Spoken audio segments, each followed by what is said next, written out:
sees there's no such thing as an ugly win. I'm sorry to hear. Sorry, Hunter was just telling us there's no such thing as an ugly win in the Big Ten. How are you feeling after finding a way to get that done? I agree with Hunter, and I think every coach in the Big Ten would agree with Hunter as well.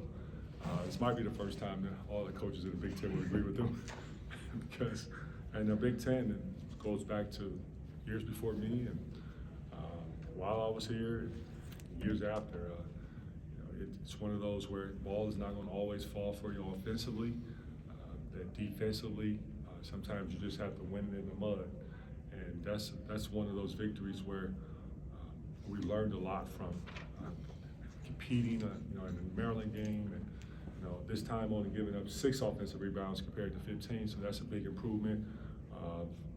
Defensively, our opponent shooting 40% from the field. Maryland shooting 41%, so that's an improvement. This time we took care of the basketball, 10 turnovers instead of 18 turnovers. So defensively, I give big credit to how hard guys played, being down into what we worked on these last 2 days. Because Minnesota, every team is good in this league. You saw it before when Minnesota beat Ohio State at Ohio State. So they're capable. Chris? You have an update on Jet, and can you just talk about the way the guys responded when he went down? No, I don't have any information to give you on Jet other than, as you saw, he was in a boot.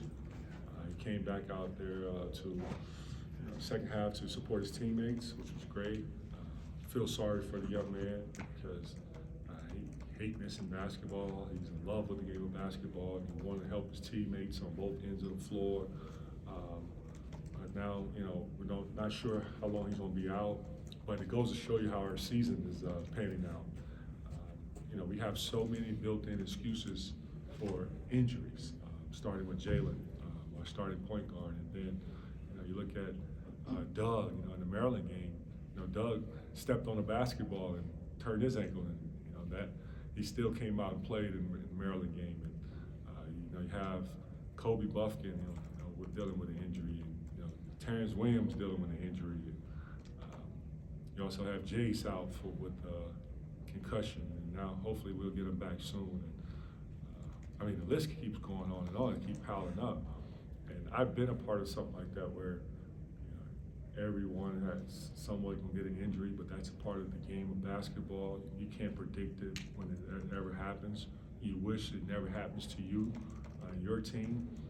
But I love how our guys respond as far as next man up mentality, and still not, making excuses for themselves because they have the right to, but they still love going out there competing and going to lay it all out on the line. Lindsay? Kobe's growth over the last couple months has been huge, and the last couple games he struggled a little bit in comparison to that. How important is his leadership and his defense, and how do you expect him to kind of get back to that high level? Well, Cole, I never forget, in the first few games of the season, it was like the end of the world. Like Kobe, not going to help the team. Kobe's not playing well. Who's going to be the third scorer? And give him credit. He just stayed the course, and he kept believing and trusting in the system, and also understanding that it's a long year, and he's a big part of it. Watching his growth from day one, his first freshman year, to where he is now, he's improved like no other. Because, and here's why he improved, because he's always been all in. He understands that his path is different from others, and he sees that there's a lot of trust from me and the staff and his teammates, and all that does is just elevates your confidence, and that's where I've seen a big jump in him, where his confidence, the guy is capable of making plays, whether it's on the offensive end or defensive end. He sometimes gets the tough assignments on guarding the best perimeter player, and from day one, when we played against Eastern Michigan, he wanted to guard Imani Bates, and that says the level of competitor that he really is. And I love having Kobe as a part of our team, and that's why I recruited him, because I knew from day one this is a Michigan man. Andrew? Juwan, you talked about winning the game in the mud earlier. Do you appreciate that maybe even more than other kinds of wins? Kind of gritty I appreciate all kind of wins, no matter what it looks like. As long as it show up on the left side, and I never forget where we played against Michigan State at Michigan State, and first half we struggled to score. Second half we came out and we had a better second half, but it was one of those games where both teams, offensively wasn't getting it done, but it was one of those defensive matchups where you're competing and you're fighting and clawing and scratching, and sometimes that's Big Ten basketball that people do not like, but as a competitor, we embrace it. It's fun. And then I'm sure Minnesota had a lot to do with this, but transition offense, is there a way to maybe try to generate some more, so? We're fine, man. We are fine. We got one win today. Jack? And by the way, we're in second place in the Big Ten. If you not paying attention. All right, earlier you mentioned that next man up mentality. What did you see from Will Terrace and Joey when they were called upon tonight? Wow. Will came and brought big time energy in the first half, and that's what I expected because he's a competitor. He also is an all-in kind of guy, and his teammates, cheer for him and trust him and know what he's capable of. The second half, Will passed up an open three, and he drove the ball to the baseline. And I think there was a deflection, and it was our ball, and so it was a timeout. You can hear every guy who was in the ball game and guys that were sitting out for today.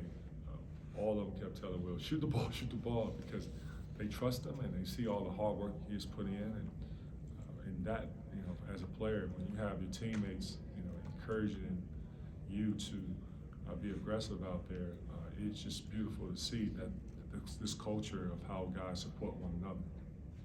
Ryan? Will Cheddar says that Jet's a creator and a playmaker. With him possibly, sidelined, how do you manufacture offense, and does the offense have to go through Hunter to kind of create more opportunities on the perimeter? Yeah, that's a great question. Jet does, a lot of people talk about Jet shooting from outside, but what he also provides is a playmaker, a guy who has been able to put the ball in his hands to make plays for himself or for his teammates, and with his absence, it's collectively guys will have to step up.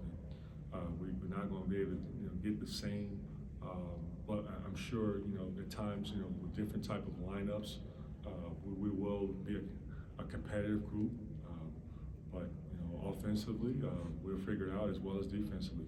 But no matter who's out there on the floor, one thing we can't control is bringing the effort. Tony? Yeah, you mentioned all the injuries and the ways that you guys could be looking at the season, but then you also say, hey, we're 5-3, we're right in this. How have you guys been able to sort of weather that storm and all these good things that might be happening one off and just sort of stay the course and still being on track? Well, no one said it was going to be easy, right? And with the adversity, which we're facing a lot of adversity with injuries, we're facing adversity from wins tough, close games early in the year, and then we've bounced back. And so with saying that, there's a lot of season left, and we're not going to be losing the trust and losing the confidence that we have. We all have a goal as a team, and each game we're going to keep grinding. Chris, you want to close this out? So the president gave you a hug at the end, and he was over there leading the cheers and stuff like that. Can you talk about, you got to know him a little bit and just the relationship that you have with him? President Santa is amazing. I'm so happy that we have President Santa be a part of the University of Michigan. That was the best hire so far, I would say, because of his energy, his care and love for people, the way how he loved his students, and then also how he supported student athletes. And it's not only in men's basketball, but women's basketball, football, gymnastics. He's supporting everything about the school and what the school stands for. I enjoyed the relationship that we've built, and we will continue to keep building. it's nothing like having someone who you know you can trust that really is in your corner and want to see me and my staff and players be successful. And he's all in on trying to make sure we have the resources needed to help us be successful.